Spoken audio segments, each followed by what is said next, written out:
안녕하십니까. 경영철학자 서진영입니다. 그동안 우리가 어느 정도 정해진 답이 있는 사회를 살아왔다면 이제 하나의 정답이 존재하는 것이 아니라 다양한 해법으로 복잡한 문제를 해결해 나가야 하는 시대를 살아가야 합니다.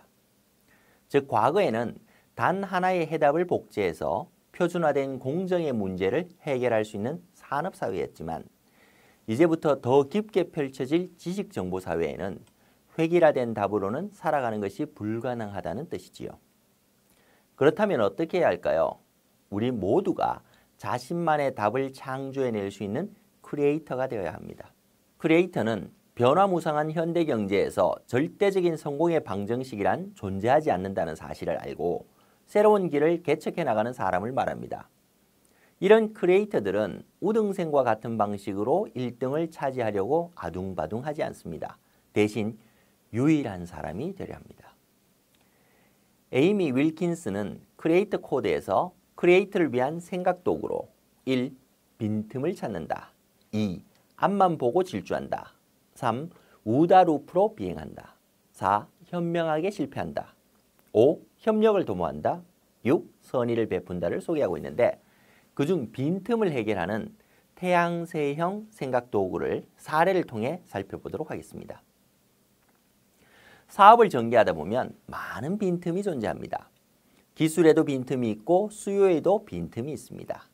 그런데 이 빈틈을 메우는 방법 중 가장 좋은 것이 한 분야에서 통하는 해법을 다른 분야에 적용하는 것으로 그 중에서도 기존의 해법을 그대로 가져오지 않고 살짝 변형해서 적용하면 최선의 결과를 내는 경우가 많습니다.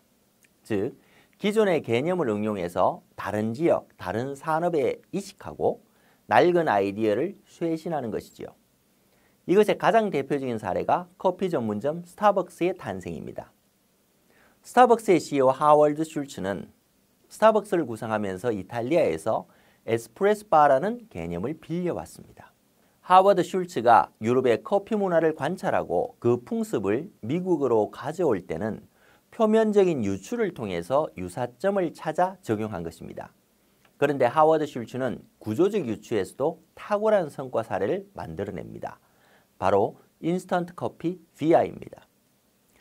언젠가 생물학자 돈 발렌시아가 자신의 연구실에서 냉동 건조한 농축물로 인스턴트 커피를 한 잔 타서 슐츠에게 건넸습니다.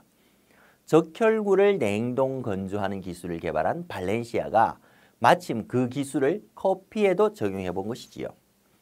이렇게 두 분야를 넘나드는 발견에 감탄하며 슐츠는 발렌시아를 스타벅스 연구 개발 팀장으로 기용했습니다. 결과적으로 스타벅스의 비아는 개발 첫 해에 미국의 프리미엄 일회용 커피 시장에서 30%의 점유율을 기록했습니다. 이런 하워드 슐츠의 모습을 에이미 윌킨스는 태양세형 크리에이터라고 표현합니다. 태양세형의 또 다른 사례로 구텐베르크의 금속 활자를 들 수 있습니다. 구텐베르크의 금속 활자는 개별 글자를 조합해 틀을 만들었기 때문에 목판 제조와 비교할 수 없을 정도로 생산성이 높았습니다. 또한 제작 작업 도중에 실수를 하더라도 목판처럼 다시 처음부터 작업을 해야 할 필요가 없었습니다. 그렇다면 역사의 물줄기를 바꾼 위대한 금속 활자 기술이 어떻게 만들어진 것일까요? 당시 유럽 중세 사회는 목판 인쇄술 외에 주화등을 만들기 위해 금속을 가공하는 기술도 발달해 있었습니다. 특히 구텐베르크의 아버지는 조폐국에서 일했으며 그도 금세공인으로 일하면서 금속을 다루는 법을 잘 알고 있었습니다. 때문에 구텐베르크가 목판 인쇄술의 문제점을 극복할 대안을 고민하면서 자연스럽게 그와 그의 아버지의 주특기인 금속 세공 기술을 떠올렸을 가능성이 높습니다. 금속에 알파벳을 인쇄한 다음 판에 끼워 넣는 방식을 택하면 중간에 글자가 틀려도 금방 수정이 가능할 것이기 때문이죠.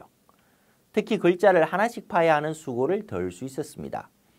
이처럼 주화 생산 방식을 활자 생산에 모방한 것이 그의 첫 번째 성공 요인으로 작용했습니다. 그 다음으로 고민한 문제는 종이에 직접 잉크를 묻혀 책을 만드는 일이었을 것입니다. 구텐베르크는 의외로 어렵지 않게 해답을 얻어냈습니다. 주변에 포도주 양조장에서 흔히 볼 수 있는 와인 프레스, 포도즙 짜는 기계가 아이디어를 제공한 것이지요.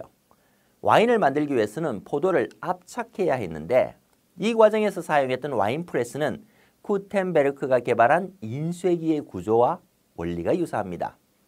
쿠텐베르크는 와인 프레스의 원리를 모방해 금속 활제 기술을 완성할 수 있었습니다. 즉, 과거에 전혀 없던 전혀 새로운 아이디어를 제시한 사람이 아닙니다. 쿠텐베르크 역시 태양세형 크리에이터였습니다. 아이디어와 그 활용법의 구조적 유사점을 찾아낸 것이지요. 농가에서 압착기를 이용해 포도주를 짜는 광경을 지켜보다가 똑같은 원리로 종이에 잉크를 찍을 수도 있겠다고 생각한 것이 미국 시사 잡지 라이프가 지난 1000년간 인류의 영향력을 행사한 10대 사건 중 1위를 차지한 구텐베르그의 인쇄술 발견으로 이어진 것입니다. 스타벅스의 하워드 슐츠와 구텐베르크의 사례를 통해 자신만의 답을 찾아내는 크리에이터의 원형을 살펴보았습니다. 이들은 기술과 시장의 빈틈을 채워 넣을 수 있는 기존의 비슷한 해법을 찾아 적용하는 생각기법을 이용했습니다. 대담하고 예리한 탐구 정신으로 생각과 감각을 가다듬어야 예상치 못한 발견, 신선한 기회, 즉 아하라는 순간이 찾아옵니다. 그러므로 크리에이터가 되고 싶다면 지금 당장 해야 할 것은 바로 그냥 스쳐 지나갔던 주위의 많은 것들에 질문을 하는 것입니다. 그러면 이전과는 다른 방법과 해결책이 보일 것입니다. 여러분은 어떤가요? 우리 조직이나 시장의 빈틈을 명확히 파악하고 신선한 기회를 찾기 위해 노력하고 있는지요? 감사합니다.